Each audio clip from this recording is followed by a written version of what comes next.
네, 오늘은 인생을 바꾸는 우선순위에 대해서 우리가 좀 나눠보도록 하겠습니다. 우리가 어떻게 인생을 바꿀 수 있을까? 우리가 그 부분에 대해서 잠깐 나눠보려고 합니다.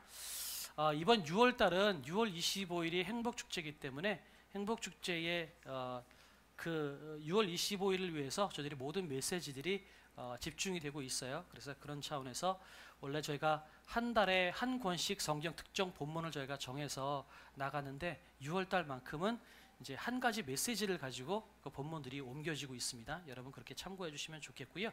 자, 한번 보도록 하겠습니다. 회사들마다 여러분 CI 작업이라는 게 있어요. 이게 뭐냐면 회사들마다 자기들의 회사의 가치관, 그 다음에 자기가 추구하는 방향에 맞춰 가지고 그 방향성을 정하는 겁니다. 그래서 CI 작업을 할 때 제일 먼저 하는 게 여러분 뭔지 혹시 아세요? 로고를 바꾸는 겁니다. 왜 LG나 기아나 뭐 삼성이나 현대나 이런 회사들 보면 어느 순간 되면 로고가 바뀌죠. 그 로고가 바뀌면서 동시에 한 군데만 바뀌는 게 아니라 그 그룹과 해당되는 모든 계열사 회사들의 로고들이 다 그걸로 바뀌는 거예요. 왜 그런가 하면 그 CI 작업을 통해서 우리는 동일한 가치관을 가지고 있다. 우리는 이것을 향해서 나아간다 라고 하는 그런 분위기 전환을 시켜주기 위해서 보통 CI 작업을 합니다. 그래서 이 하고 있는 이유는 뭐냐면 선택과 집중을 하는 거죠. 이것저것 하는 게 아니라 우리는 요것 하나를 집중해서 한다라는 의미로 그렇게 CI 작업을 많이 합니다. 제가 이 반석교회 사역을 섬기는 것을 시작하면서 제가 했던 것 중에 하나는 아마 지금 반석교회 로고 안에 맨 밑에 그게 잠깐 적혀 있을 건데 여러분 로고를 유심히 보신 분은 아마 아시겠지만 세상과 세상을 이어주는 교회라는 조그만 글씨가 로고 안에 들어가 있어요. 예, 우리 주보에도 들어가 있네요. 보니까 주보 맨 뒤에 보면 반석교회 로고에 보면 반석교회라는 그 글자 맨 밑에는 Upon this rock 이래서 이 반석 위에라고 하는 영어 글자가 쓰여 있고요. 위에는 세상과 세상을 이어주는 교회다라고 제가 적어놨어요. 이게 무슨 뜻이냐면 앞으로는 제가 조금 더 우리 교회가 나가야 될 가치관과 방향에 대해서 조금 더 여러분에게 자주 주지를 시켜드리겠지만 세상과 세상을 이어주는 교회, 하나님을 아는 세상과 하나님을 모르는 세상을 이어주는 교회다라는 것을 얘기하기 위해서 우리가 복음을 모르는 곳에 복음을 전하고 우리들끼리만 성을 쌓고 우리들끼리만 사는 것이 아니라 같이 전해주고 전달해주는 그런 삶을 살겠다라고 하는 차원에서 세상과 세상을 이어주는 교회다라고 이야기를 했습니다. 이것은 사도 바울이 했던 이야기 중에 나는 하나님을 아는 자와 내가 중매쟁이가 돼서 그리스도께 신부들을 그리스도께 중매하려 함이라라고 하는 사도 바울의 고백을 제가 모토로 삼아서 우리는 중매쟁이다. 하나님을 모르는 사람들에게 하나님을 가르쳐주는 중매쟁이, 또한 세상 모든 사람들에게는 하나님을 소개시켜주고 또한 하나님께는 세상 모든 사람들을 소개시켜준다라는 차원에서 중매쟁이가 우리 교회가 해야 될 일이다 라는 생각이 들어서 세상과 세상을 이어주는 교회다 이렇게 생각을 했습니다. 자, 제가 이 이야기를 말씀을 드리는 게 뭐냐면 여러분 세상은요 우선순위가 분명할 때 우리가 가지고 나가야 될 가치가 분명할 때 우리는 성공한 인생을 살 수 있다는 겁니다. 그리고 우리가 왜 세상 일에 실패할까요? 왜 세상을 어렵게 살까요? 그거는 뭐냐면 세상 일을 먼저 앞세우고 자기 일을 우선시하기 때문에 우리가 실패하는 인생을 살 때가 굉장히 많다라는 겁니다. 오늘 성경은 분명하게 이야기하고 있어요. 너희는 먼저 그의 나라와 그의 의를 구하라. 그리하면 이 모든 것을 너희에게 더하시리라. 여러분 하나님의 말씀이 진리이고 사실이라는 것이 여러분 믿어지십니까? 크게 한번 고백해 볼까요? 여러분 하나님의 말씀이 진리이고 사실이라는 것이 믿어지십니까? 믿어지시죠? 그러면 우리가 믿는 그 말씀이 뭐라고 이야기하냐면 너희들 그의 나라와 그의 일을 구해. 그리하면 이 모든 것을 너희에게 더해 줄게 라고 이야기하고 있어요. 제가 설교를 길게 하지 않아도 이것 하나만 여러분이 분명하게 붙잡고 계신다면 그리고 이것 하나만 가지고 여러분의 인생이 바뀐다면 여러분은 성공한 인생을 살 수가 있다는 겁니다. 왜 우리가 먹을 것 때문에 고생합니까? 왜 우리가 집이 없어서 고생할까요? 왜 우리가 사는 것 때문에 고생할까요? 성경이 우리에게 이야기하고 있어요. 너희가 그의 나라와 그의 일을 구하지 않고 너희가 너희 것을 구하니까 너희가 실패한 인생 사는 거 아니냐라고 성경이 이야기하고 있는 겁니다. 이것만 우리가 분명하게 붙잡고 있어도 우리는 성공한 인생 살 수 있어요. 여러분 우선순위가 분명한 사람에게 하나님께서는 분명하게 그 길들을 안내해 주신다는 사실을 믿었으면 좋겠어요. 우리 청교도 설교자였던 우리 필립스 브룩스라고 하는 목사님이 이런 말씀을 하셨어요. 제가 한번 읽어볼게요. 잘 들어보세요. 여러분, 하늘의 것을 먼저 추구하십시오. 그러면 당신은 하늘의 것과 땅의 것 둘 다 얻을 것입니다. 땅의 것을 먼저 추구해 보십시오. 그러면 하늘의 것과 땅의 것 둘 다 이룰 것입니다. 우리 그 옛날 우리 선조들의 그 뭐라 그러죠? 이야기, 전래동화 그런 거에도 그런 거 있죠. 여러분, 도끼질을 하다가 연못에다가 도끼를 빠뜨렸어요. 산신령이 나타나서 금도끼 내면서 이거 네 거냐라고 그랬더니 아니라고 그랬죠. 그 은도끼 가지고 너 이거 네 거냐 그랬더니 아니라고 그랬죠. 제 도끼는 쇠로 된 도끼고 녹이 슬었습니다. 이렇게 얘기했더니 산신령이 뭐라고 얘기해요? 너 참 착하구나. 금, 은, 쇠 이거 다 가져라. 그 산신령이 그렇게 이야기하죠. 물론 신앙과 관련된 이야기는 아니고 산신령이 나오기 때문에 약간 좀 이상하다 싶기는 하지만 그래도 여러분 이 이야기에 굉장히 중요한 것들을 붙잡고 있어요. 뭐냐면 내가 내 욕심을 부리고 내가 잘 살려고 하면 여러분 안 된다는 거예요. 그런데 내가 정직하고 하늘의 것을 구하고 하나님의 뜻을 따라 살아가고 그의 나라와 그의 일을 구하면 하나님께서 다 채워주신다고 이야기하고 있는 거죠. 여러분, 솔로몬이 다윗을 이어서 왕이 되고 난 다음에 1000번제를 드립니다. 1000번제. 여러분 1000번의 번제를 드렸다는 얘기예요. 여러분 1000번제를 드렸어요. 그리고 난 다음에 꿈속에서 하나님께서 솔로몬에게 나타나죠. 내가 너한테 무엇을 주길 원하느냐? 라고 이야기했을 때 솔로몬이 뭐라고 이야기했을까요? 나는 이제 왕이 됐으니까 왕이 돼서 내가 명령하면 모두가 순종할 수 있을 만한 권세를 주십시오. 아니면 부유함을 주십시오. 이렇게 기도할 수 있을 텐데 솔로몬은 뭐라고 이야기했어요? 내가 하나님의 뜻에 따라서 이 백성들을 잘 다스릴 수 있도록 내가 지혜를 구합니다. 솔로몬은 지혜를 구했어요. 그랬더니 하나님이 뭐라고 그러셨을까요? 네가 다른 구할 것이 많이 있음에도 불구하고 하나님의 뜻을 따라서 바로 정치할 수 있는 지혜를 구했구나. 하나님의 뜻을 구했구나. 내가 너에게 모든 것을 줄게 라고 해서 솔로몬은 지혜뿐만 아니라 지혜를 통해서 솔로몬은 그 어느 당대의 어떤 왕보다도 훨씬 더 부유했고 훨씬 더 넓은 땅덩어리를 가질 수 있었고 훨씬 더 칭송받는 왕으로 살아갈 수 있었다라는 것. 여러분 본문을 통해서 여러분 아시죠? 이 무슨 얘기하고 있는 거예요? 우리가 우선순위를 바로 세워서 하나님의 나라를 먼저 구하고 하나님의 의를 먼저 구할 때 하나님께서 여러분의 인생을 책임져 주신다라는 거예요. 혹시 우리의 인생 내 스스로 책임 당하지 못하고 어려움 가운데 살고 있어요? 여러분 우선순위를 바로 하십시오. 성경이 그렇게 우리에게 도전 주고 있는 거예요. 오늘 본문 말씀은 산상수훈의 뒷부분에 나오는 이야기예요. 산상수훈 가운데 주시는 말씀이에요. 그런데 오늘 본문이 뭐라고 이야기하고 있냐면 그의 나라와 그의 일을 구하면 모든 것을 너에게 주시겠다 말씀하세요. 우리는 이 세상을 살아가다 보면 제일 먼저 문제가 되는 게 뭘까요? 의식주의 문제죠.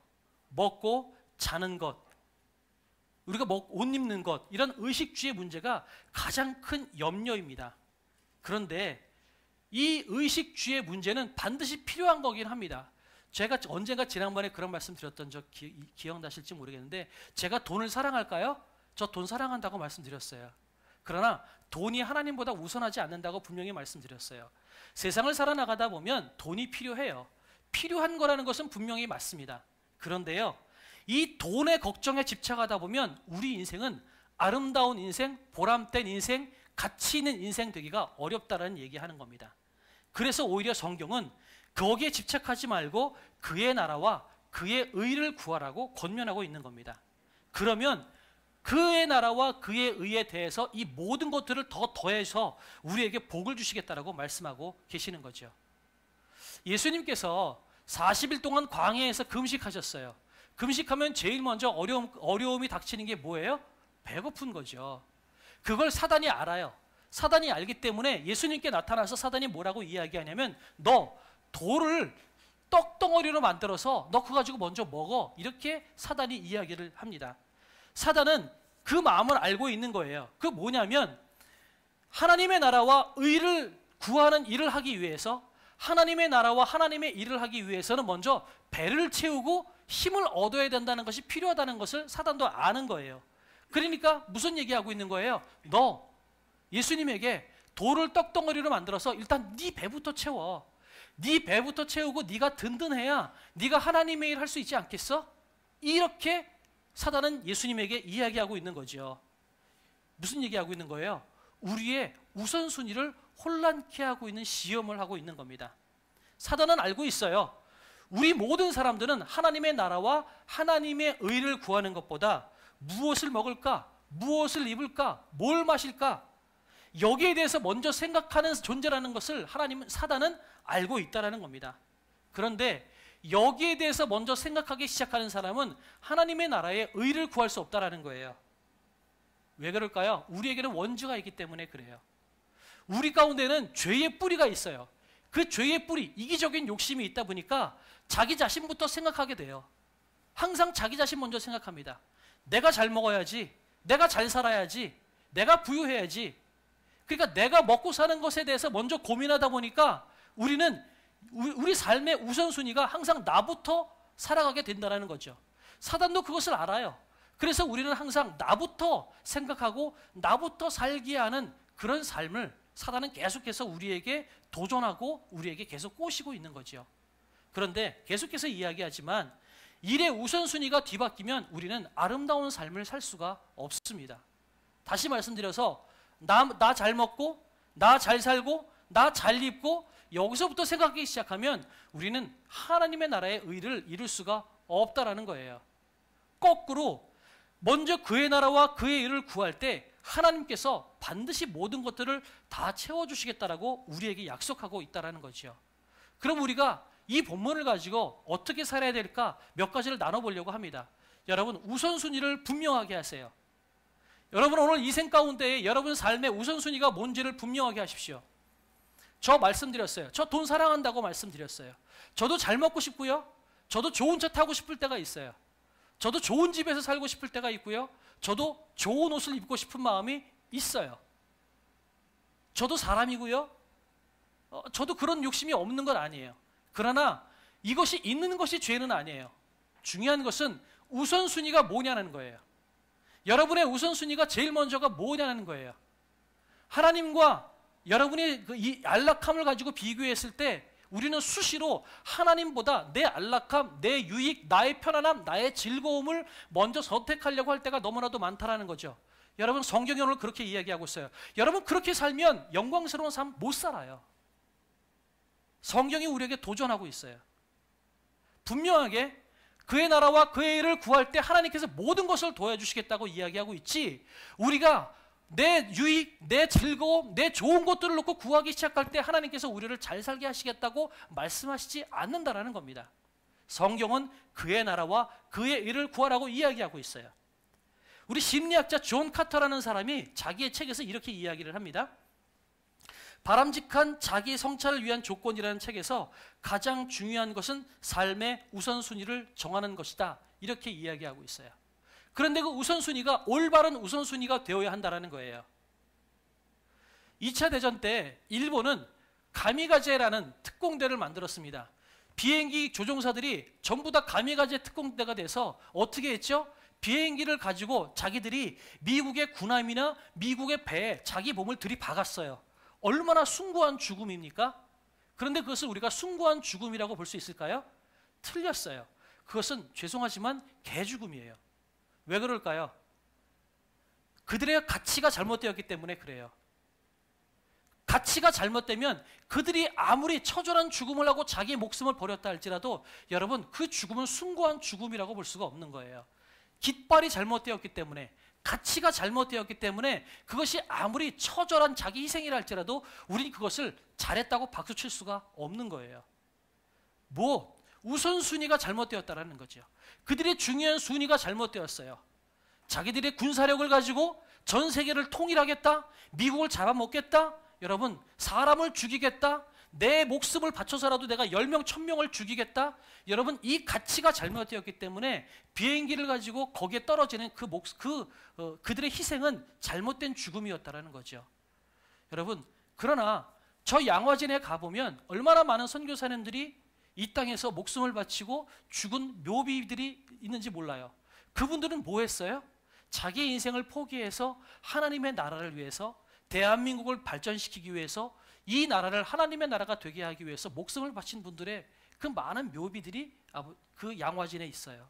그분들을 보면 정말 가치 없이 죽은 것 같이 보여요. 와가지고 굶고 굶다가 나중에는 힘이 없어서 영양실조에 걸려 죽은 선교사님도 계시고요. 자기 아들을 그냥 전염병에 그냥 손 하나 쓰지 못하고 그냥 하늘나라로 보내버린 선교사님들 정말 부지기수로 있어요. 하지만 그 인생들 우리는 개죽음이라고 이야기하지 않아요. 그분들이 있었기 때문에 이 나라가 이렇게 되었다라고 우리는 지금도 그분들의 묘비 앞에서 우리는 숭고한 마음을 가지고 그분들을 놓고 기도하게 됩니다.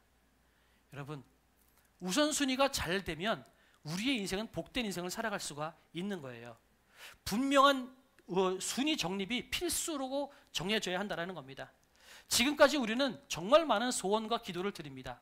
그런데 정작 고민해야 될 게 하나가 있는 게 뭐냐면 우리가 드리는 기도가 과연 우선순위에서 엇나간 기도였는지 아니면 우선순위를 지키고 하는 기도였는지를 우리가 살펴봐야만 된다는 거죠. 지금껏 우리가 뭘 놓고 기도했는지를 한번 보세요. 좋은 직장, 좋은 가정, 더 나은 삶, 더 많은 월급, 이것이 우리의 기도 제목의 주를 이루고 있었다면 주님께서 오늘 우리에게 말씀하시는 거예요. 너희들 우선순위가 틀렸다. 너희들은 우선순위가 틀렸다라고 말씀하고 계세요. 하나님께서는 분명히 우리에게 우선순위를 바로 하라고 이야기하고 있습니다. 뭘 얘기하고 있어요? 너희들이 그의 나라와 그의 의를 구하라는 거예요. 먼저 그의 나라와 그의 의를 구하라. 그 무엇보다도 먼저 하나님의 나라, 하나님의 통치, 그리고 하나님의 의로우심을 먼저 너희들이 구할 때 하나님께서 모든 것들을 채워주시겠다라고 말씀하고 계시는 거예요. 여기서 구하라는 말은 여기서 원어적으로 따지면 기도한다, 목적으로 삼는다, 온 정력을 다해서 힘을 기울인다라는 뜻을 가지고 있어요. 하나님의 나라를 위해서 기도할 때, 하나님의 나라를 위해서 온 정력을 기울이고 온 힘을 기울일 때 하나님께서 그 다음에 뭐 해요? 이 모든 것들을 너희에게 더해 주시리라. 사는 것, 먹는 것, 입는 것, 이것 전부를 하나님께서 채워주시겠다라고 말씀하시는 거예요. 두 번째, 아무것도 염려하지 말라는 겁니다. 하나님의 나라를 위한 삶을 살지 못하는 이유가 뭘까요? 우리가 염려해서 그래요. 왜 우리가 하나님의 의와 그의 나라를 위해서 먼저 기도하지 못할까요? 그것을 먼저 기도하기 전에 내 삶의 걱정이 먼저 나오기 때문에 그래요. 여러분 무릎 꿇어보세요. 하나님의 나라를 위해서 기도하겠다는 마음이 먼저 생길까요? 아니에요. 내 마음에 걱정, 근심이 먼저 떠올라요. 하나님, 나 너무 힘들어요. 나 너무 괴로워요. 하나님, 이 문제 해결해 주세요. 이게 먼저 떠오르다 보니까 여러분, 하나님의 나라와 하나님의 의를 놓고 기도하는 게 어려운 거예요. 그러려면 우리가 하나님의 나라와 하나님의 의를 먼저 구하기 위해서 뭘 해야 될까요? 아무것도 염려하지 말라는 거죠. 여러분, 오늘 이 마태복음 6장 33절에 이 말씀을 듣는 대상이 누군 줄 아십니까? 돈 많은 사람, 권력 많은 사람, 부자들이 아니었어요. 그 당시에 예수님을 따라다니는 많은 사람들은 대다수가 어떤 사람들이었냐면 오늘 하루 먹기 어려운 사람들이었어요. 오늘 하루 먹기 어려운 사람들, 병 있는 사람들, 가난한 사람들, 하루 먹고 살기도 힘든 사람들이 예수님을 따라다녔던 거예요. 그 예수님을 따라다니는 그 모든 사람들을 향해서 산상수훈을 말씀하셨고요. 팔복에 대해서 말씀하셨고요.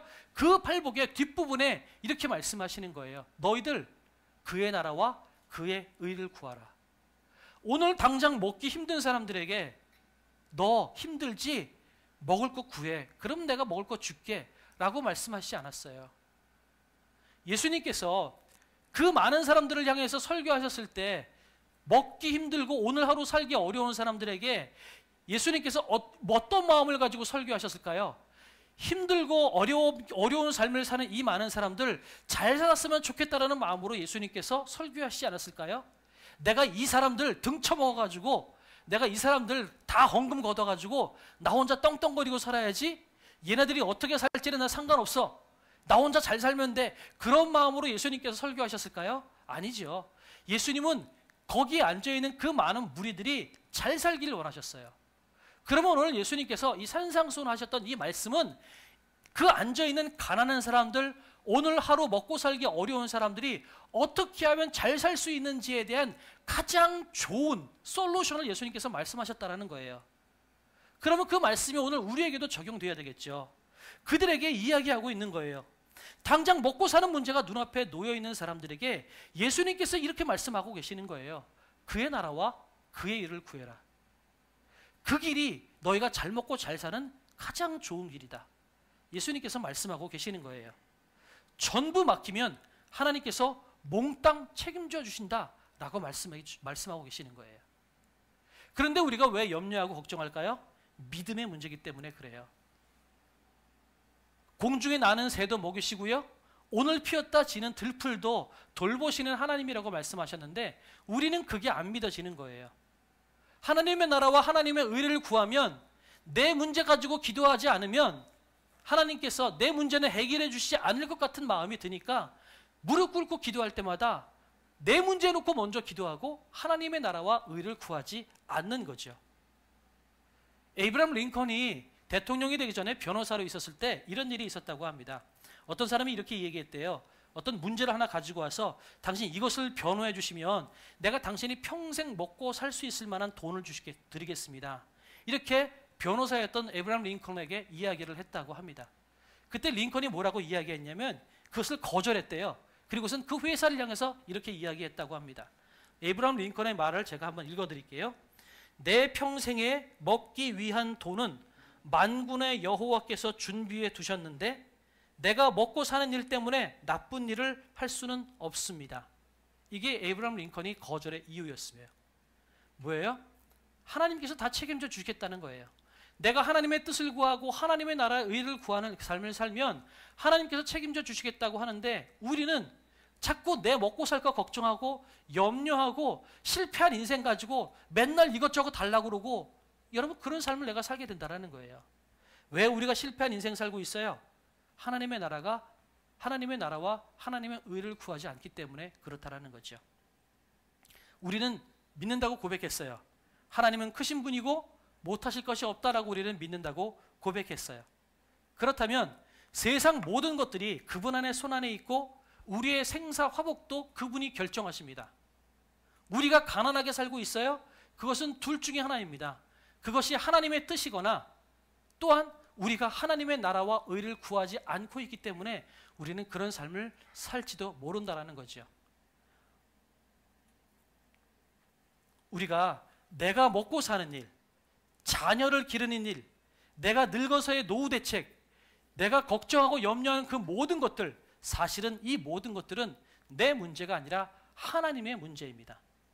내가 어떻게 먹고 살지를 고민하고 내가 어떻게 먹어야 될지를 고민하는 것이 아니라 내가 하나님의 나라와 의를 구할 때 하나님께서 우리를 그렇게 살게 하신다는 겁니다. 심리학자들도 이렇게 얘기를 해요. 어떤 경우에도 염려하지 말아라. 신앙인이 이야기하고 있는 게 아니라 이거는 심리학자가 하는 이야기도 똑같이 이야기해요. 여러분이 앓고 있는 모든 질병의 90% 이상이 근심과 두려움 때문에 옵니다. 근심하지 말고 두려워하지 말라는 거예요. 그리스도를 믿는 우리들은 근심하지 말고 두려워하지 말고 우리의 모든 삶을 하나님께 맡기라고 이야기하고 있는 겁니다. 1930년대 미국 경제공황 때, 그 경제공황을 타개할 때 루즈벨트 대통령이 방송 연설을 굉장히 잘했거든요.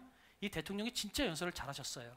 근데 그분이 그 국민들에게 걱정하지 마십시오. 경제공황 때 어떻게 먹고 살아야 될지 고민하고 있을 때, 그때 루즈벨트 대통령이 했던 연설 중에 마지막 문장에 이렇게 이야기하고 있어요. 우리가 두려워할 것은 아무것도 없고 오직 두려움 그 자체뿐입니다. 경제공황, 다 먹고 살기 어려운 그때에 대통령이 했던 고백이 뭐냐면, 걱정하지 마십시오. 걱정만 걱정하지 않으면 됩니다. 여러분, 뚫고 나가면 됩니다. 이렇게 이야기했다라는 거죠. 하물며 하나님을 믿는 우리가, 하나님께서 우리의 인생을 다 책임져 주시겠다고 하는데 우리가 왜 노후를 걱정하고, 우리가 왜 자녀들 잘 될까를 걱정하고, 우리가 왜 내일 먹고 살까를 걱정할까요? 하나님의 나라와 의를 구하는 도전을 한번 해보라는 거죠. 그리고 마지막, 여러분 그렇게 하나님의 나라와 하나님의 의를 구하는 삶을 살면 여러분, 하나님께서 여러분의 인생을 책임져 주십니다. 그래서 요한복음 14장 1절에도 이렇게 이야기하죠. 너희는 마음에 근심하지 말라. 하나님을 믿으니 나를 믿으라. 하나님을 믿으면 하나님께서 책임져 주신다라는 거예요. 철저히 하나님께 헌신하고 하나님께 여러분 스스로를 드리십시오. 그러면 하나님이 여러분의 인생을 어떻게 책임지시는지 여러분을 보게 될 거라는 겁니다. 지난번 금요일, 두 번의 금요일 통해서 간증을 우리가 들었어요. 지난 주일날도 우리 이현숙 대표님을 통해서 우리는 간증을 들었어요. 여러분 그것을 통해서 여러분 무엇을 가져가셨습니까? 나도 주스를 팔을까? 그런 걸 생각하셨을까요? 나도 전셋집 보증금 다 내려놓고 교회에서 이불 깔고 살까? 지지난주 금요일날 장로님이 그런 삶을 사셨대요. 전세 보증금을 그나마 남아있는 100만 원을 다 빼서 교회에다가 헌금 바치고 당신은 교회에서 4년 동안을 먹고 자고 하셨다고 그러더라고요. 여러분, 전 여러분이 그러기를 원치 않아요. 여러분, 전세 보증금 빼서 교회에다 바치지 마세요. 혹시 하나님께서 여러분에게 마음 가운데 나 이거 다 빼서 바쳐야 되겠다 그런 도전이 생겼다면 하세요. 하나님께서 하셨다면 하세요. 그런데 여러분, 저는 그러고 싶지 않아요. 저는 여러분이 보증금 다 빼고 여기 와서 이불 깔고 주무시면 제가 부담스러울 것 같아요. 여러분 그걸 원하는 게 아니에요. 뭘까요? 하나님을 위해서 내 인생을 드릴 때 하나님이 그 인생을 어떻게 책임져 주시는지를 여러분이 보셨으면 좋겠고 그것을 붙잡으라는 거예요. 또한 이현숙 대표를 통해서 우리는 뭘 생각할까요? 나도 주스를 팔면 될까? 나도 내가 장사할 때마다 가디스 굿이라고 대문짝만 이렇게 간판을 걸면 장사가 잘 될까? 그걸 얘기하는 게 아니에요. 하나님을 팔고 하나님을 내 인생의 최우선으로 삼으면 하나님이 내 인생을 어떻게 책임지는 것을 보라는 거 얘기하고 있는 거예요. 지난주 금요일에 어떤 권사님 여러분 보셨죠? 그 권사님 뭐 하셨어요? 가난한 권사님이세요. 계속해서 자기 집에 가압류 딱지가 붙는 그런 인생을 살았던 권사님이셨어요. 그런데 그분 뭐 했어요? 당신 남편은 우울증에 걸려가지고 밤새 리니지 게임만 하시는 분이었어요. 근데 그 권사님이 뭐 했어요?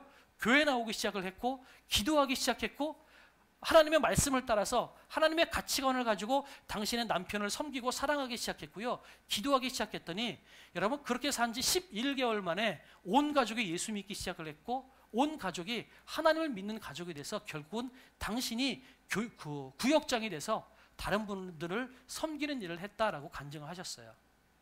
이게 뭐예요? 하나님을 향해서 내 인생을 바칠 때에 하나님께서 그 인생을 어떻게 책임지는지를 보라는 거예요. 그분들의 행동을 똑같이 따라하는 것이 아니라 그 중심을 여러분이 기억하셨으면 좋겠어요. 그분들의 우선순위는 다 하나님이었어요. 그럴 때 하나님께서 그들의 인생을 책임져 주셨다는 겁니다. 여러분의 인생의 우선순위가 하나님이십니까? 여러분이 잘 먹고 잘 사는 건가요? 그러면 여러분 그 삶에서 더 이상 발전이 어려울 수 있어요. 여러분 하나님께서 여러분의 인생을 어떻게 책임져 주시는지를 좀 보셨으면 좋겠다라는 거죠. 이 영상 하나를 좀 보고 마무리하도록 하겠습니다. 제가 박사학위를 받았습니다. 바로 이제 대덕연구단지에 한 3년 정도 제가 이제 취직을 했어요. 거기 가봤더니 와우, so many 박사. 박사들이 얼마나 많은지 몰라. 돌 던진 다 박사가 맞을 정도로. 그렇게 많아요. 그래서 그 동네에서 박사는 뭐냐? 밖에서 죽을 사람을 박사다. 이렇게 이야기합니다. 이 사람들이 상당히 고상한 동아리 활동을 하고 있었어요. 한쪽에서는 동양화, 한쪽에서는 서양화. 난 뭘 했겠어요? 동양화 해봤죠. 이름하여 고돌이라는 거죠. 고스톱을 하는데 돈을 딸 수가 없었습니다. 제가 또 연구가 전문이라 연구해봤어요. 제가 돈을 딸 수 있는 방법을 발견했습니다. 그 뭐냐? 광을 파는 거였죠. 그러다 보니까 이제 제가 별명이 광파리가 되었어요. 광파리. 신앙 이력으로 보면 모태신앙. 이것도 못해 저것도 못해 아무것도 못해. 그런 모태신앙이었어요. 또 우리 한국교회 오래 다니면 집사 주잖아요. 집사. 뭐 이런 생활이었지. 그러다가 이제 광파리까지 된 거예요. 집으로 가는 도중에 문득 이런 생각이 드는 거예요. 내 인생은 도대체 뭘까? What is my life? 내가 이렇게 살아서는 안 될 텐데. 이 생각이 들면서 여기서 제가 헤어나지 못했어요. 집에 도착할 때쯤 돼가지고 제가 깨달은 게 뭐냐면 제가 성경을 한 번도 읽어본 적이 없어요. 아브라함이요, 아버지가 있는 줄 그때 처음 알았어요. 아버지가 있어요, 아버지가. 그 아버지 이름이 뭔가 봤더니 데라였어요. 11장 32절에 이런 말씀이 있어요. 데라는 205세를 향수하고 하란에서 죽었더라. 이런 말씀이 있는데 제 두 눈을 때린 거는 데이라라는 이름하고 죽었더라. 데이라 죽었더라. 데이라 죽었더라. 자기 혼자는 뭐 즐겁게 살았는지 모르겠지만 자기 만족 가운데 있었는지 모르겠지만 쾌락 가운데 향락 가운데 있었는지 모르겠지만 결코 하나님 보시기에는 아름다운 인생이 아니었구나 라는 생각을 해봤습니다. 그때 참으로 데이라가 불쌍하더라고. 그래서 내가 나도 모르게 데이라 참 불쌍하다라는 말을 하는 그 동시에 하나님께서 내 마음에 천둥 번개를 치신 거야. 네가 바로 데이라야 이놈아. 내 자신을 그때부터 보기 시작했어요. 내가 보니까 야 저는요 5대양 6대주 뭔지 조금 알았었거든요. 5대양 김양 박양 이양 최양 부킹 파트너 젊은 우리 자매님들 형제님들 있지만 클럽에 가서 어떻게 하면 저 아리따운 아가씨의 춤 한번 춰볼까. 김양하고 줄까 이양하고 줄까. 이게 5대양이었어요. 그랬다면 6대주 소주 맥주 탁주 양주 하여튼 뭐 그런 뭐 여러 가지의 술 종류를 너무 좋아하던 교회는 다녔지만 이런 인생이었어요. 뭐 바로 이런 것들은 어떻게 보면 저수지 인생이에요. 저수지 인생. 그 또 다른 인생은 뭐 채널 인생. 나를 통해서 하나님께 하나님의 복을 전달해주는 이런 채널 인생이 있더라고요. 하나님 진짜 나로 하여금 인도하는 길이 분명하다면 내가 좋아하던 거 때려칠 줄 알아야 된다고 저는 생각을 해요. 제가 스탠포드에 있을 때 사실은 스탠포드에 교수가 될 수 있는 길이 열렸었어요. 근데 거기 노벨상 탄 사람들 꽤 많이 있잖아요. 그 사람들 사진들 걸려놓은 게 있었는데 그 사진들을 보면서 저들의 인생이 어땠을까 보니까 they died. 그들은 다 죽었더라. 아직 살아있는 사람도 있어요. 결론이 똑같아. 그들은 죽을 것이다. 그때 죽음 앞에서 어떤 게 더 값어치 있을까? 죽음을 생각해 보니까 나에게 유익한 길을 택하는 것보다 하나님께 유익한 길을 택하는 게 현명하겠더라고요. 그래서 제가 스탠포드를 때려쳤어요. 내 인생의 최고의 결단 뭔지 아세요? 스탠포드를 때려치다. 제가 집에 와가지고 박사학위증, 스탠포드의 초대증 뭐 이런 거 있었어요. 이게 그거라면 박사학위증이라면 하나님 제가 제 자랑으로 여겼던 것들 박사학위증입니까? 하나님 그렇다면 제가 이것을 찍겠습니다. 주님 앞에서 찍겠습니다. 더 이상 내 자랑거리가 아닙니다. 하나님 내 어떤 그 자아에 대한 프라이드 그런 거 있었습니까? 예, 같이 찍겠습니다. 다 찢었어요. 찢어가지고 하나님 이 쓰레기통에 던져버립니다. 더 이상 미련을 갖지 않겠습니다. 죽을 때까지 복음 전하다가 죽고 싶다. 이게 제 소원이에요. 하나님을 잘 믿고 싶지만 세상적으로도 안정된 삶을 살고 싶은데 두 가지 욕구를 다 채울 수는 없는 건가요? 마태복음 6장 33절에 분명히 주님께서 예수님이 우리에게 말씀하신 게 있어요. 너희는 먼저 그의 나라와 그의 의를 구하라. 그리하면 이 모든 것을 너희에게 더하시리라. 자, 우리는요 두 가지를 다 선택하고 싶어요. 그렇잖아요. 근데 재미난 것은 주님의 일, 주님의 나라를 먼저 선택하는 게 아니라 내 걸 먼저 선택하려고 하니까 우선순위가 바뀌니까 인생이 이게 꼬이는 거야. 잘 될 것 같다가도 무슨 계약이 성사될 것 같다가도 거기서 눈앞에서 안 될 경우 얼마나 많이 있어요. 이럴 때가 얼마나 많이 있어요. 너무나 아까울 때가 있잖아요. 이게 왜 그런지 아세요? 우선순위가 바뀌었어. 우선순위가 제대로 되면요 두 가지가 다 이루어집니다. 두 가지가 걱정할 필요가 없어요. 주님께서 우리에게 약속하신 거 아니에요. 성경은 하나님의 말씀이에요. 하나님은 가장 신실하신 분이야. 그분의 말은 어김이 없어요. 거짓이 없어요. 그분이 약속하신 건 다 이루어지는 거야. 그렇잖아요. 그러면 왜 그걸 안 믿어요? 주님의 나라를 먼저 구하면 되지. 주님의 의를 먼저 구하면 되지. 안 그래요? 두 가지 하나님께서 우리에게 다 주셔요. 두 가지가 아니라 세 가지, 네 가지, 다섯 가지, 여섯 가지 다 everything 필요한 거 하나님이 다 주셔요. 다 주십니다. 제가 알았어요. 하나님이 그 응답하는 타이밍이 있어요. 근데 우리 너무나 성급해가지고 조마조마하고 그래가지고 인간적으로 또 이렇게 결정할 때가 한두 번이 아니야. 그때 하나님이 얼마나 참 안타까워하시겠어요. 5분만 참았으면 5분만 참았으면 하나님의 타이밍과 내 타이밍이 다르더라고요. 이거 많이 경험해 볼 필요가 있어요. 네, 여러분, 이분은 최하진 선교사님이라는 분이에요. 이분이 27살 때 카이스트의 화공학 박사 학위를 받으신 아주 최연소 똑똑하신 분이죠.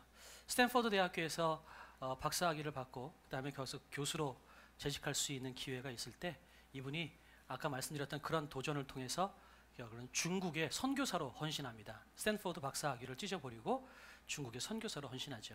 처음에는 이 사모님이 반대했어요. 왜냐하면 그동안 뭐 카이스트다, 스탠퍼드다 이렇게 있었으니까 사모님이 얼마나 돈이 많았겠어요. 그러니까 유명 백화점의 VIP 손님이셨고 손에 물 한 번 묻히지 않고 가정부들이 항상 집안일을 다 할 정도로 편안한 집안이었던 거죠. 근데 남편이 중국으로 선교사로 가겠다고 이야기하니까 사모님이 극구 말리기 시작을 했던 거예요. 그런데 사모님이 어느 날 갑자기 교회를 갔다 오더니 바뀌었어요. 우리 중국 가자. 왜 그러냐면 그 사모님이 똑같이 주일 설교 때 이 마태복음 6장 33절 말씀을 듣는 중에 하나님께서 말씀을 하신 거예요. 야, 하나님의 나라와 의를 구하면 내가 다 챙겨줘 줄 건데 너 왜 걱정하니? 그런 마음이 들더라는 거죠. 그리고 동시에 왔는데 설거지를 하고 이렇게 주방에 앉아 있는데 뒤에 이렇게 누군가 딱 그 사모님을 끌어안는 듯한 느낌이 들더래요.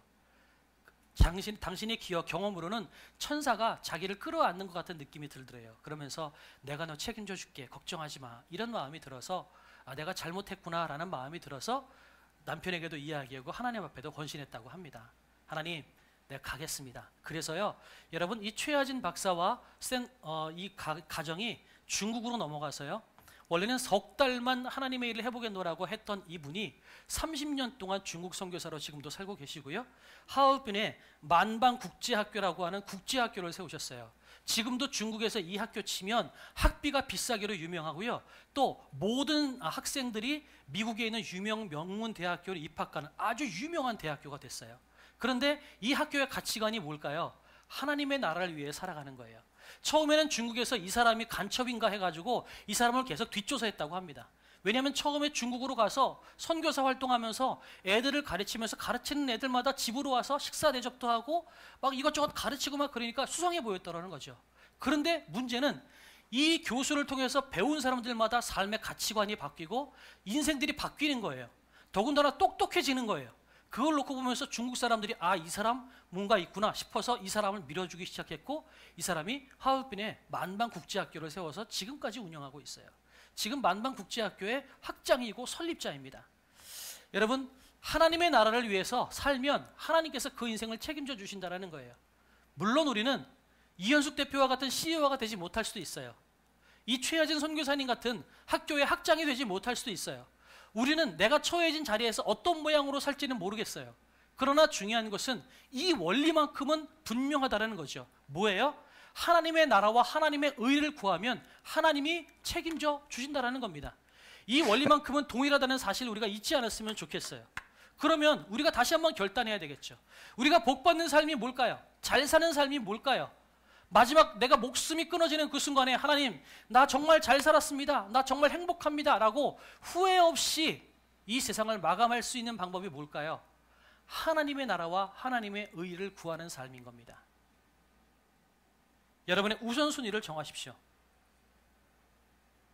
결론할까요? 그러면 우리가 하나님의 나라와 하나님의 의를 구하는 삶이 과연 뭘까요? 우선적으로는 여러분, 복음을 전하는 겁니다. 여러분의 삶으로 하나님의 나라를 가르치는 겁니다. 여러분의 삶으로 하나님의 나라가 어떤 삶인지, 하나님이 통치하시는 인생이 뭔지를 여러분의 삶으로 보여주는 겁니다.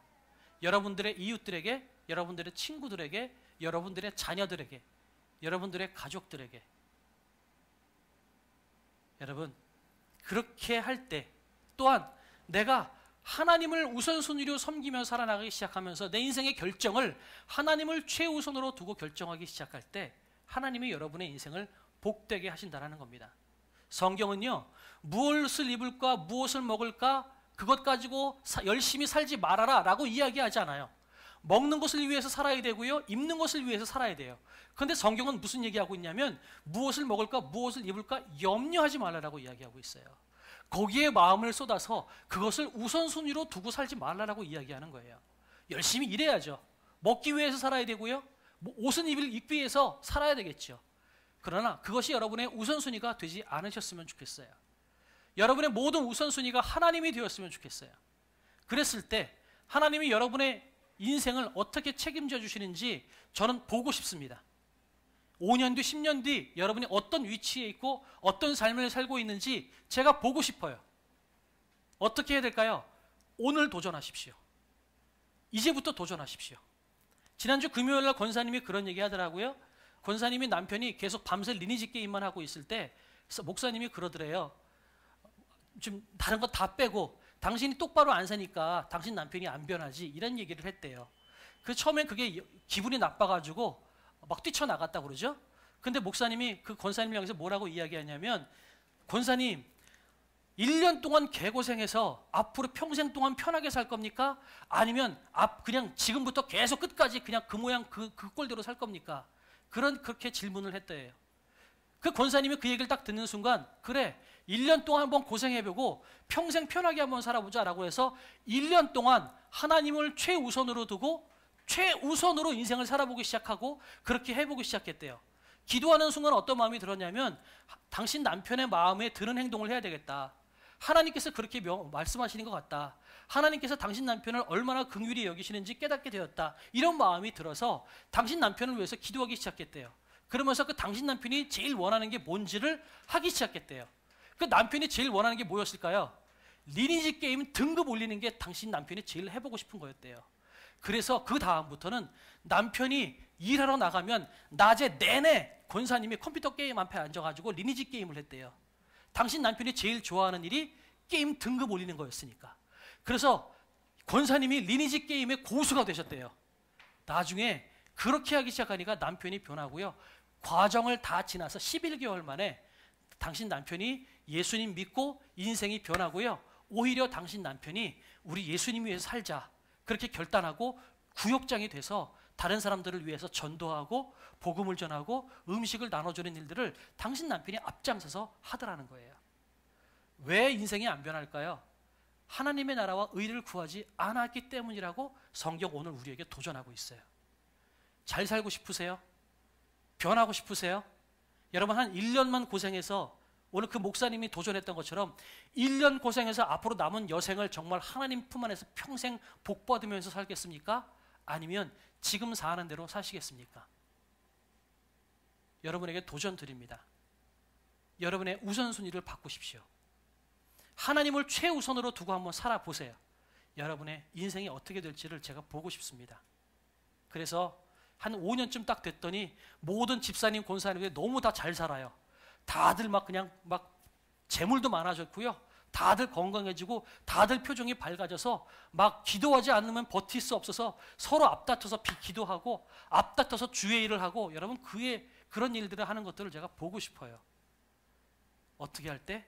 하나님의 나라와 의를 구할 때 하나님께서 여러분의 먹고 사는 문제, 입는 문제, 모든 인생의 문제를 책임져 주시겠다라고 하십니다. 아멘. 잠깐 기도하겠습니다. 기도하고 바로 마치려고 하는데요. 결단 찬양도 넘어갈게요.